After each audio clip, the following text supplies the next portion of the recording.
ஞானானந்தமயம் தேவம் நிர்மலஸ்படிகாகிருதியும் ஆதாரம் சர்வ வித்யானாம் ஹயக்ரீவம் உபாஸ்மகே. நெக்ஸ்ட் ஜென் யூடியூப் சேனல் நேயர்களுக்கு அஸ்ட்ரோ KS ஐயங்காரின் பணிவான நமஸ்காரங்கள். மாத பலன். விஸ்வாவசு வருஷம் ஐப்பசி மாதம் 18-10-2025 16-11-2025 வரலும் இருக்கக்கூடிய நாட்கள் விஸ்வாவசு வருஷம் ஐப்பசி மாதம்னு சொல்கிறோம். இந்த நம்ம சூரியமான மாதங்கள் அப்படின்னு சொல்லக்கூடிய சூரியன் ஒரு ராசியிலேருந்து அடுத்த ராசியில் போகக்கூடியதை மாதமாக கொண்டாடுறோம். ஐப்பசி மாதம் அப்படின்னு சொன்னாலே துலா மாதம், துலா காவேரி ஸ்நானம்ன்றது ரொம்பவும் விசேஷம். பொதுவாகவே துலா மாதம் அப்படின்னு சொல்லக்கூடிய காலகட்டத்தில் சூரியன் துலாத்தில் வர்றதுனால நீச்சப்பட்டு போகிறார். சரி, இந்த காலகட்டத்தில் இருக்கக்கூடிய கிரகச்சாரங்கள் என்ன? இந்த காலகட்டத்தில் இருக்கக்கூடிய இந்த ஐப்பசி மாதத்தில், அதாவது துலா மாதத்தில் காவிரி ஸ்நானம் ரொம்ப முக்கியம்னு சொன்னோம். அதை தவிர இந்த துலா மாதத்தில் வரக்கூடிய விசேஷங்கள் என்ன அப்படின்றதையும் ஒன்று ஒன்றா பார்க்கலாம். இந்த மாதத்தில் இருக்கக்கூடிய கிரகச்சாரம் அப்படின்னு சொல்லும்போது காலபுருஷ தத்துவத்தின்படி 4வது ராசின்னு சொல்லக்கூடிய கடகத்தில் குரு அதிசாரத்தில் இருக்கார், கேது சிம்மத்தில் இருக்கார், சுக்கிரன் நீச்சப்பட்டு போய் கன்னியில் இருக்கார், புதன் துலாத்தில் இருக்கார், சூரியனும் துலாத்தில் இருக்கார், செவ்வாயும் துலாத்தில் இருக்கார். அதை தவிர கும்பத்தில் பார்த்தோம்னா சனி வக்கரகதியில் இருக்கார், ராகுவும் இருக்கார். இந்த மாதத்தில் விசேஷம் என்ன அப்படின்னா, சுக்கிரன் நீச்சப்பட்டு போயிட்டாரே அப்படின்னு கவலைப்பட வேண்டாம். ஏன்னா நீச்ச பரிவர்த்தனையாக இருக்கார், ஆட்சி பெற்று போனதற்கு சமம். ஏன்னா சுக்கிரனும் புதனும் ஒருவருக்கொருவர் பரிவர்த்தனை யோகம் வருது, மிகப்பெரிய ஏற்றத்தை கொடுக்கக்கூடிய காலம்.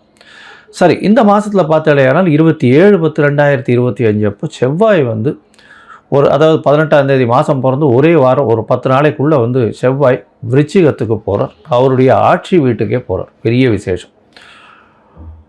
சுக்கிரனும் இந்த மாத கடைசி, அதாவது கிட்டத்தட்ட 3-11-2025 இந்த மாதத்தில் 20 நாள் போனதுக்கப்புறம் அவர் மாறுறார், அவர் ஆட்சி பெற்று போகிறார். அதனால் பெரிய விசேஷம் கொடுக்கக்கூடிய காலகட்டம். இந்த மாதம் மொத்தமே சுக்கிரன் பரிவர்த்தனையில் ஆட்சி பெற்றோ இல்லை தனித்து ஆட்சி பெற்றோ இருக்கக்கூடிய காலமாக இருக்கிறதுனால மிகப்பெரிய ஏற்றங்களை கொடுக்கக்கூடிய காலமாக, ஐஸ்வர்யங்கள் பொங்கக்கூடிய காலமாக இருக்க போகிறது. சரி, இந்த மாதத்தில் வரக்கூடிய விசேஷம் என்ன அப்படின்னு பார்த்தோம்னா 18-10-2025 அன்றைக்கே தன் தெராசுன்னு சொல்லுவாள், தனத்ரயோதசி அப்படின்னு சொல்லக்கூடியது. இந்த திரையோதசி லக்ஷ்மியை குபேரனையும் லக்ஷ்மியையும் வணங்கினோமே ஆனால் சாயந்தரம் உங்களால் முடிஞ்சது தங்கம் வாங்க முடிஞ்சதுன்னா வாங்குங்கோ, இல்லை துவரம்பருப்பு, அரிசி, வெல்லம் இது வாங்கி வச்சுண்டு, இல்லை உப்பு இது வாங்கி வச்சுட்டு பண்ணலையானால் மிகவும் விசேஷம். அதை தவிர தானங்கள் கொடுக்கறதுக்கு ரொம்பவும் ஏற்றமான காலம். இந்த மாதம் தீபாவளி வருது. எல்லாருக்கும் என்னுடைய தீபாவளி நல்வாழ்த்துக்கள் முதல்ல அதை தெரிவிச்சுக்கிறேன். அதாவது என்னுடைய நேயர்கள் அனைவருக்கும் என்னுடைய சேனலையும் சப்ஸ்கிரைப் பண்ணி கண்டினியூஸாக வாட்ச் பண்ணி நிறை குறைகளையும் சொல்லி வரக்கூடிய என்னுடைய சேனலை எடுத்து கொண்டு போகக்கூடிய அனைவருக்கும் என்னுடைய தீபாவளி நல்வாழ்த்துக்கள். அது என்றைக்கு வருது அப்படின்னு பார்த்தோம்னா 20ஆம் தேதி தீபாவளி, அதாவது சதுர்தசி தீபாவளி வருது. அதுக்கப்புறம் அமாவாசை, துலா அமாவாசை மிகவும் சிரேஷ்டமானது. துலா அமாவாசை அப்படின்னு சொல்லக்கூடியது பெரிய ஏற்றத்தை கொடுக்கக்கூடியது. அதுக்கப்புறம் கந்த சஷ்டி, அதாவது 27-10-2025 கந்த சஷ்டி சூரசம்ஹாரம் அன்னைக்கு. சஷ்டி விரதம் முதலே ஆரம்பிச்சிடும், அமாவாசைக்கு அடுத்த நாள்லேருந்தே சஷ்டி விரதம் ஆரம்பிச்சிடும், சூரசம்ஹாரமும் வந்துடும். பௌர்ணமி விரதம் வருது இந்த மாதம். என்றைக்கு அப்படின்னா 5-11-2025 பௌர்ணமி, ஐப்பசி பௌர்ணமி. என்ன விசேஷம் அப்படின்னா ஐப்பசி பௌர்ணமி அன்னாபிஷேகம்னு சொல்லுவாள். அன்னாபிஷேகம் மிகப்பெரிய ஏற்றம். அதுவும் இந்த பிரகதீஸ்வரர் கோவில், தஞ்சை பெரிய கோவில், அந்த சோழர்களுடைய ஏரியாவில் இருக்கக்கூடிய எல்லா கோவில்கள்லையும் ரொம்பவும் விசேஷமாக இருக்கும். சிவன் கோவில் எல்லாமே அன்னாபிஷேகம் மிகப்பெரிய ஏற்றத்தை கொடுக்கக்கூடிய விஷயம். சரி, இந்த மாதம் ஒரு ராசிக்கும் என்னென்ன பலன்கள் இருக்கும், அதை தவிர என்னென்ன காலகட்டங்களில் தடிச்சு போகிறது நல்லது அப்படின்றதையும் பற்றி பார்க்கலாம். அதுக்கு முன்னாடி என்னுடைய யூடியூப் சேனல் சப்ஸ்கிரைப் பண்ணாதவங்க கண்டிப்பாக என்னுடைய யூடியூப் சேனல் சப்ஸ்கிரைப் பண்ணுங்கள். உங்களுக்கு ஜாதகம் பார்க்கணும் அப்படின்ற மாதிரியான அஸ்ட்ரோ கன்சல்டன்சி வேணும் அப்படின்னு நினச்சலையானால் நீங்கள் எனக்கு உங்களுடைய date, time, place of birth, உங்களுடைய பெயர், தாய் தகப்பனார் பெயர் இது வரலாம் எனக்கு அனுப்புங்க, என்னுடைய கட்டணம் என்னன்னு சொல்கிறேன். அந்த கட்டணத்தை செலுத்தி முதல்ல உங்களுடைய ஜாதகத்தை போட்டு அதில் சந்தி இருக்கான்னு பார்க்கணும். ஏன்னா சந்தி அப்படின்னு சொல்லக்கூடியது பார்த்தீங்கன்னா நீங்கள் பிறந்த நேரம் எந்த நட்சத்திர பாதத்தில் வளருது அப்படின்றத பார்க்கணும். அந்த நட்சத்திரம் சில பேர் வந்து மிருகசீரிஷ நட்சத்திரம்னே சொல்லிட்டு இருக்கா, 50 வயசு ஆகுது, ஆனால் அவள் வந்து ரிஷபராசின்னு சொல்லிட்டு இருக்கா, மிதுன ராசியில் இருக்கா. ஏன்னா முன்ன வந்து எடுத்துக்கொண்ட பஞ்சாங்கம் வந்து எந்த பஞ்சாங்கத்தில் எடுத்தான்னு தெரியாது. அந்த பஞ்சாங்கம் வந்து சூரிய உதயம் அந்த ஊரில் உண்டானதை போட்டிருக்கும். இவள் வெளியூரில் வேறு ஒரு ஊரில் பிறந்திருப்பா. அதனால் மாற்றங்கள் நிறையவா இருந்திருக்கும். அதனால் சந்தி வந்ததே ஆனால் எல்லாமே மாறும். இவன் நினச்சிட்டு இருப்பா நம்ம வந்து மிதுன ராசியில் இருக்கோம், அதனால் நம்மளுக்கு வந்து இப்போது நல்ல காலமாக இருக்குது, இந்த தசையெல்லாம் நல்லபடியாக இருக்கும்னு நினச்சிட்டு இருப்பா. ஆனால் அவளுக்கு தசை ஒழுங்காக கை கொடுக்காது. ஸோ இந்த மாதிரியான விஷயங்களுக்கு கண்டிப்பாக என்னுடைய யூடியூப் சேனலை ஃபாலோ பண்ணுங்க. உங்களுக்கு வந்து அஸ்ட்ராலாஜிக்கல் கன்சல்ட் தேவைப்பட்டதுன்னா கண்டிப்பாக அஸ்ட்ராலாஜிக்கல் கன்சல்ட் கொடுக்குறேன். நீங்கள் வந்து உங்களுடைய நான் கேட்ட விஷயங்கள், அதாவது உங்களுடைய date, time, place of birth இதெல்லாம் அனுப்பிச்சி வைங்க. சரி, இப்போது ஒரு ராசியாக மேஷம் முதல் மீனம் வரை எந்த அளவுக்கு ஏற்றம் இருக்கும் அப்படின்றதையும் ஒரு ராசியாக பார்க்கலாம். துலாம், சித்திரை, சுவாதி, விசாகம் இந்த 3 நட்சத்திரம் 9 பாதங்களை கொண்ட ராசியின் அதிபதினு சொல்லக்கூடியவர் சுக்கிரன். உங்களுடைய ராசிநாதன் 12ஆம் இடத்துல நீச்சமாக இருக்கார். என்ன சார் இது எடுத்த ஒன்று எப்படி சொல்கிறீங்க, நீச்சப்பட்டு போயிட்டாருன்னு சொல்கிறீங்களே சார்?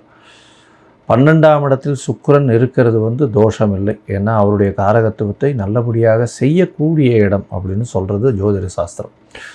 உங்களுடைய ராசிக்கு பார்த்தீங்கன்னா 12ஆம் இடத்தின் அதிபதி உங்களுடைய ராசியில் இருக்கார், அதாவது புதன். அதனால் பரிவர்த்தனை யோகம் பெற்று ஆட்சி பெற்று இருக்கிறது பெரிய விசேஷம். இந்த மாதம், அதாவது ஐப்பசி மாதம் விஸ்வாவசு வருஷம் 18/10/2025 16/11/2025 வரலும் உண்டான காலகட்டத்தில் பார்த்தாலேனா உங்களுடைய ராசிநாதன் 12ஆம் இடத்துல இருக்கார்.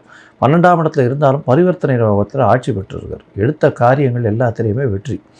நீங்கள் நினைக்கிற காரியங்கள் அத்தனையும் நல்லபடியாக நிறைவேறும். என்ன சார் 10ஆம் இடத்துல போய் குரு இருக்காரே சார், இப்படி இருக்கும்பொழுது எப்படி இருக்கும்? புதிய வேலை கிடைக்கும், தொழிலில் மாறுதல் இருக்கும், எடுத்த புதிய வேலைகளில் புதிய தொழிலில் பெரிய ஏற்றம் கிடைக்கக்கூடிய காலகட்டமாக அமைய போகிறது. உங்களுக்கு பார்த்தீங்கன்னா நினைச்ச காரியங்கள் எல்லாமே நடக்கும். ஏன்னா ராசிநாதன் ராசியிலேயே வந்து இருக்கார். முதல்ல பரிவர்த்தனை யோகத்தில் இருக்கார். அதுக்கப்புறம் 3/11/2025 உங்களுடைய ராசிநாதன் உங்களுடைய ராசியிலேயே ஆட்சி பெற்று போயிருக்கார். அது தவிர பார்த்தோம்னா 11ஆம் அதிபதியான சுக்கிரன், அதாவது சூரியன் உங்களுடைய ராசியிலேயே இருந்து நீச்ச பங்கம் அடைகிறார். இதை விட என்ன வேணும் சொல்லுங்கள்? நீச்ச பங்கம் அடைகிறதுனால அரசாங்கத்தின் மூலியமாக அனுகூலம், எடுத்த காரியங்கள் அனைத்தும் வெற்றி. எந்த காரியம் எடுத்தாலும் அதில் வெற்றி, அரசாங்கத்தின் மூலியமாக அனுகூலம் இருக்கும். அதுவும் வந்து இந்த வெள்ளித்திரை சின்னத்திரையில் இருக்கிற வழக்கெல்லாம் வந்து இந்த காலகட்டத்தில் உங்களுக்கு நல்லபடியாக ஒரு புதிய அவார்டு வர்றதுக்கோ உங்களுடைய ஆளுமையை காட்டக்கூடிய வாய்ப்புகள் மிகவும் அதிகம். அதாவது இந்த காலகட்டத்தில் பார்த்தலையானால் இந்த சர்ஜன்ஸு, அதை தவிர வந்து இந்த வெள்ளி வியாபாரம் பண்ணுறவங்க, வெள்ளியெல்லாம் விலை ரொம்ப அதிகமாக போகிறது, வெள்ளி வியாபாரம் பண்ணுறவங்க, அதை தவிர வந்து இந்த காலகட்டத்தில் இந்த டெக்ஸ்டைல் இண்டஸ்ட்ரியில் இருக்கிறவங்களுக்கு திடீர் ஜாக்பாட் அடிக்கக்கூடிய வாய்ப்புகள் இந்த காலகட்டத்தில் உண்டாகும். ஏன்னா சுக்கிரன் வந்து ஆட்சி பெற்று போகிறார், நீச்சபங்கம் பெற்று சூரியன் வரார், நல்ல ஒரு ஏற்றம் இருக்கும். அரசாங்கத்தின் மூலியமாக இந்த டெக்ஸ்டைல் இண்டஸ்ட்ரியிலலாம் ஒரு பெரிய மாறுதல்கள் ஏற்றங்கள் இருக்கக்கூடிய காலகட்டமாக நிச்சயமாக அமையப்போகிறது. பொதுவாகவே இந்த மாத கிரகங்கள்னு சொல்லக்கூடியது சூரியன், செவ்வாய், புதன் மற்றும் சுக்கிரன், இந்த 4 கிரகங்கள். இந்த மாதத்தில் பார்த்தாலேயானால் துலா ராசிக்காரர்களுக்கு இந்த 4 கிரகங்களினுடைய மாற்றங்கள் என்ன ஏற்றத்தை கொடுக்கும்னு பார்த்தோம்னா, சூரியன் ராசிக்கு 11ஆம் அதிபதி உங்களுடைய ராசியிலே இருக்கிறது பெரிய விசேஷம். மூத்த சகோதரர்கள் மூலியமாக நன்மை, உங்களுக்கு எடுத்த காரியங்களில் ஜெயம், புதிய தொழிலில் வெற்றி அதிகம், தொழிலில் லாபங்கள் வரக்கூடிய வாய்ப்புகள் மிகவும் அதிகமாக இருக்கக்கூடிய காலகட்டங்கள். எல்லா விஷயத்திலையும் பெரிய ஏற்றம் இருக்கக்கூடிய வாய்ப்பு. 2வது திருமணத்திற்கு பார்த்து கொண்டிருப்பவர்களுக்கு நிச்சயமாக 2வது திருமணம் இந்த காலகட்டத்தில் நடக்கும். உங்களுடைய ராசிநாதன் சுக்கிரன் வந்து ஆட்சி பெற்று போய் முதல்ல ஒரு 15 நாள் வந்து பரிவர்த்தனையில் ஆட்சி பெறுறார். அதற்கு பிறகு பார்த்தாலேயானால் அவர் வந்து உங்களுடைய ராசியிலேயே வரார். அதனால் ஆட்சி பெற்று போயிருக்கக்கூடிய காலகட்டமாக இருக்கிறதுனால நல்ல ஒரு ஏற்றம் இருக்கும், தீர்க்கமான சிந்தனை, எடுத்த காரியங்களில் வெற்றி. இப்போ எந்த ஒரு விஷயத்திலையும் நீங்கள் வெற்றியை நிச்சயம் அடையக்கூடிய வாய்ப்புகள் உண்டு. குழந்தை பிராப்தி ஏற்படக்கூடிய பாக்கியம் நிச்சயமாக உண்டு. இந்த காலகட்டத்தில் பார்த்தோம்னா ராசிக்கு 12ஆம் அதிபதி, அதாவது உங்களுடைய ராசிக்கு 9, 12க்கு அதிபதியானவர் புதன் அவர் உங்களுடைய ராசியில் இருக்க நல்ல ஒரு ஏற்றம், தந்தையின் மூலியமாக அனுகூலமான செய்திகள் வரும், தந்தையின் வழியாக வரக்கூடிய சொத்துக்கள் வரும், தந்தையின் வழியாக வரக்கூடிய வியாபாரங்கள் பெருகும். இதை தவிர பார்த்தீங்கன்னா உங்களுடைய ராசிக்கு 4ஆம் இடத்தை குரு பார்க்கறதுனால தாயின் உடல்நிலையில் நல்ல ஒரு ஏற்றம் இருக்கும், உங்களுடைய உடல்நிலையும் நல்லபடியாக இருக்கக்கூடிய வாய்ப்புகள் உண்டு.